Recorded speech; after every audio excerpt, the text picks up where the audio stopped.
Matilda died quite suddenly. And so John Gerber farmed the family out, which in those days meant you went and put your children with whoever was willing to take them, which was most likely a farm someplace because everybody lived on a farm in those days just about.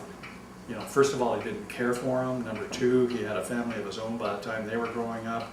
So he didn't, help them find acreage or, let them farm on the family farm or anything like that.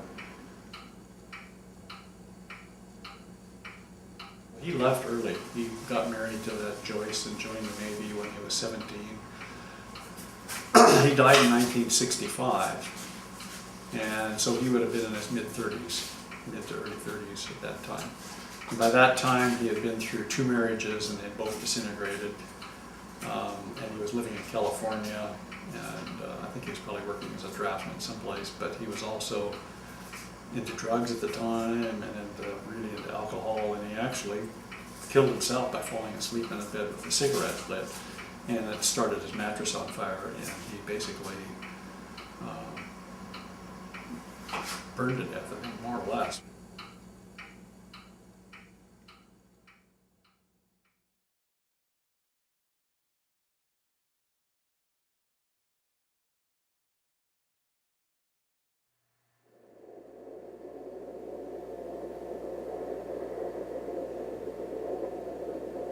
I was born in 1976. I'm the second of 3 daughters, no sons. Growing up, my family always felt so small. While I had teenage cousins I admired and a grandmother who visited on holidays, I did not feel comfortable with relatives outside of my immediate family. I never knew them very well. My parents, my sisters, and I, on the other hand, were always very close, and we still are. Many years ago, my father developed an interest in genealogy. He wanted to trace our ancestors back to their first steps in this country, and even before then to their various European homelands. I never thought much about my ancestors. Perhaps I was afraid of finding out who they were or what they may have done.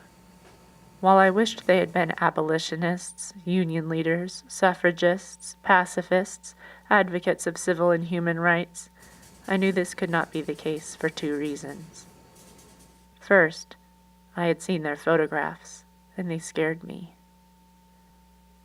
Second, I knew my parents, and I had listened to them share bits and pieces of their own histories over time.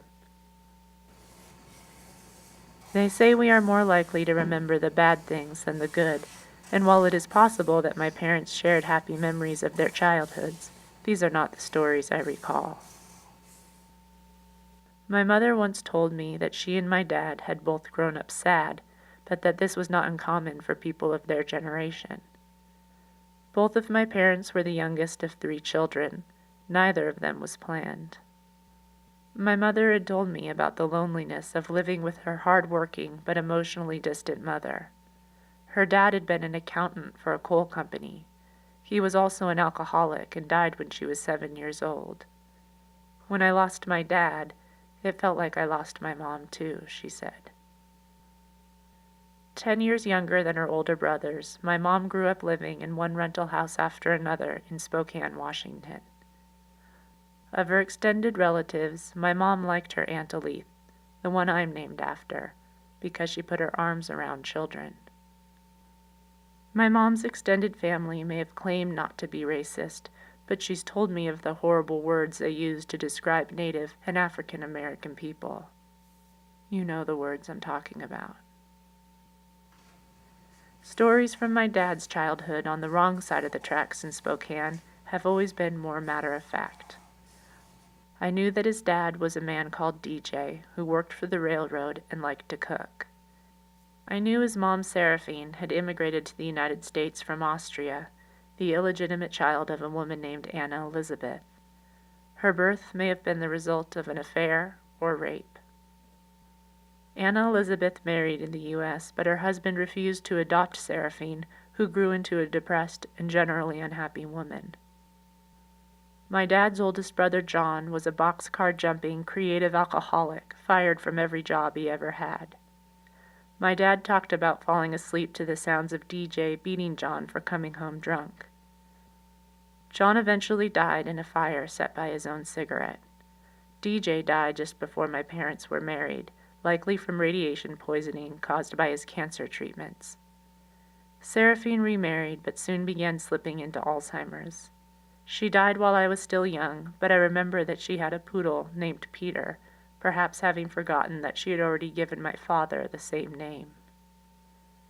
While I knew of these stories, I didn't necessarily know how they affected my father. My younger sister told me once that when my dad was young, he was so riddled with anxiety that he actually bit small pieces from the rim of his drinking glass at dinner time. As my father's interest in genealogy increases, I find myself wondering, what exactly is passed down through families? Abuse? Bigotry? Loneliness? I am surprised that I now want to know more about who I come from, and not just their names and places of birth, but what experiences shaped their lives. I recently returned to Seattle, where I grew up. My older sister had just had a baby, and I went to meet my new niece, Anna, and to comfort my nephew, Sam, who was feeling entirely unsure about his new sibling. Watch it. You want to see? While I was home, I sat down with my dad and looked through the boxes of old family photos and asked him about his experiences growing up. I wanted to know more about his parents. My mom was had graduated from high school. She basically either had to work on a farm or move out of the house. And I think that she met DJ, and DJ asked her to marry him, and she thought that was probably better than the prospects of staying with Teddy. Although later in life, she always used to tell my father whenever she was mad at him that she never loved him and never wanted him, and she only married him because he was an escape from the farm, blah, blah, blah. She wasn't very nice to DJ? No. Was he very nice to her? Well, yeah, he was. I mean, he really liked her in his own way, but you gotta remember, DJ was not what you call a very articulate guy, and he probably had less romantic streaks than I do. Who was DJ? I asked. I haven't quite figured this out. My dad was really mean to my older brother, but I really think that was because he didn't know what was going on with alcoholism and didn't know how to handle it. And I think he was basically a nice guy. I mean, he was always really good to animals and pets and stuff like that. Your dad had tattoos. Oh, yeah. He was real proud of them. He always told me, boy, what he really wanted to do is get one of those great big eagles tattooed on his back, you know, or his chest. You look at some of these pictures in these albums, and then there's a lot of pictures of He-Man look, you know, sort of, they strut around sort of thing, and you kind of go, oh, come on, Dad. And by the way, you could joke with him about that, and he would think that was funny. I asked about his brother John, whose death has haunted me for years, perhaps because I am so close with my own siblings. He grew up and he had a lot of medical problems. He was very colicky and very temperamental, medically speaking, as a baby. And I'm sure there was all a conflict in their minds about how much of it they were supposed to discipline versus, you know, do you just cater and make a kid try to feel good versus give them a spanking when they're being obnoxious when they're a very tiny little baby. I asked him which relatives he had liked growing up. Oh, Luella I've always liked. She just always liked this guy. So one of the big things when Luella would arrive at the house is to spend time with the kids. So, you know, she was probably a real positive influence from that side. I don't know how she came out of that German generation with that attitude towards life, because it's certainly not in DJ. Both her brother and sister were just really uncommunicative and so shy that it was almost to the point of being embarrassed. So how did these three kids come out of the same family? I have no idea. I asked what he thought he had inherited from his family. And I think my father was very, very socially conscious, and he just had this feeling like he didn't measure up. He was very inarticulate, was not a very outgoing sort of a guy, and he knew it. And it made him very uncomfortable. I mean, he would just be self-conscious to the point where I'd be embarrassed for how self-conscious he was. And I think I have all those traits. I know I do. I asked what he thought he had passed down to me and my sisters. I think the younger two of you have inherited my self-consciousness and my, probably not as high a confidence in my abilities as I think it really is deserved. My dad is right. As much as I want to share this video with him, I don't want to make him uncomfortable. I don't want to embarrass him. I wonder then, how much does self-censorship and a lack of confidence stem from wanting to protect the people you love? Then I asked if he had had a sad childhood. Yeah, I don't know if my childhood was that sad. I had a lot of fun at times. Vince and I got along real well. We used to play. Vince was always kind of a caring guy. He cared about me. And I remember one time I was going out for a pass and I was doing this, and the ball hit my hands and somebody else collided with me at the same time because they were going for the ball too. It was an opposing team probably, but we banged heads and blood was spurting all over the thing. And Vince picked me up and carried me in the house, put me down, and he was really worried about how badly hurt I was. And I can remember thinking, geez, this guy really cares about me. My dad told me that he had recently written a letter to his own father, now dead for over 35 years. I was surprised and asked if he would read it to me, which he did, while my mother peeled potatoes at the kitchen counter nearby. Okay, dear DJ. We all called him DJ, Except when we were real little, he was Dad. But as we got older, he was DJ. It's been a while since we talked. I'm writing this to him today as though he's across some sort of communication medium that he might hear it, or maybe he won't. It's been a while since we talked. In fact, we hardly ever talked. I can't remember you asking me a single question about me, about school, about how it felt, or about what I felt. I wish it could have been different, but that's how it was. I don't remember moping about wondering why you never asked me about things. I do remember that you were enthused about nature and told us stories about Wyoming, growing up on the bench, looking for arrowheads and agates in the dry wash, finding rattlesnakes in your bedroll, stuff like that. I wonder now whether not hearing questions like that taught me not to ask myself how it felt or what I felt. Also makes me wonder whether that might be why I'm just not as much in touch with what I feel or how I feel. Usually emotions are the last thing I am aware of.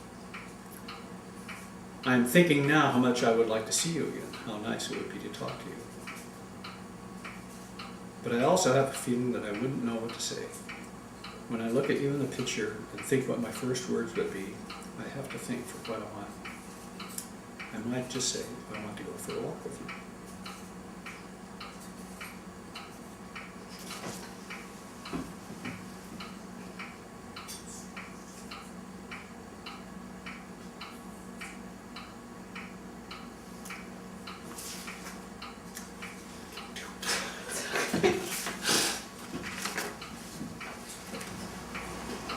My father couldn't finish the letter, but this is what the rest of it said.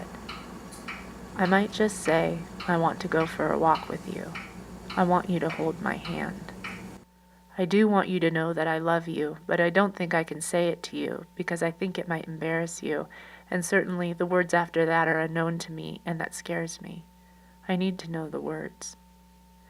I want you to know that having you as my dad was a good experience for me. I was proud of how strong you were, how you went to work every day on what I thought at the time was a cool job.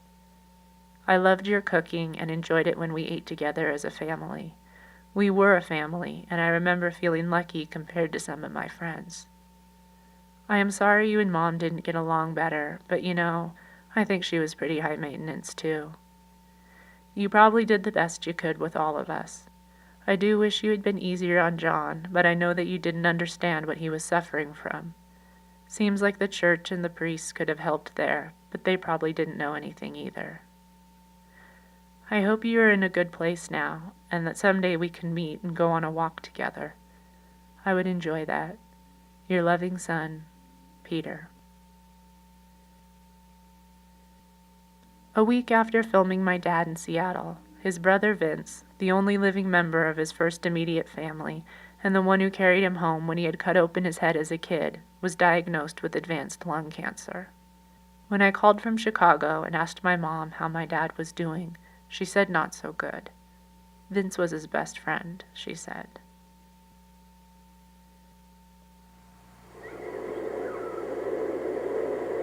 I'm not sure if this is how it is with everyone, but when I'm with my parents, I see them both as the adults that they are and as the children they once were. Just as it is with children, to know that they are suffering is almost unbearable. How do the events of our childhoods explain or excuse our behavior as adults? It's strange to think that I carry with me the experiences of my parents and of my ancestors, and that somehow I may pass these experiences to my own children. It reminds me of a clock we have in the kitchen of the house where I grew up. People have often asked if its sound drives us crazy. The truth is, none of us can hear it anymore. We don't notice its ticking. It's just a part of who we all are.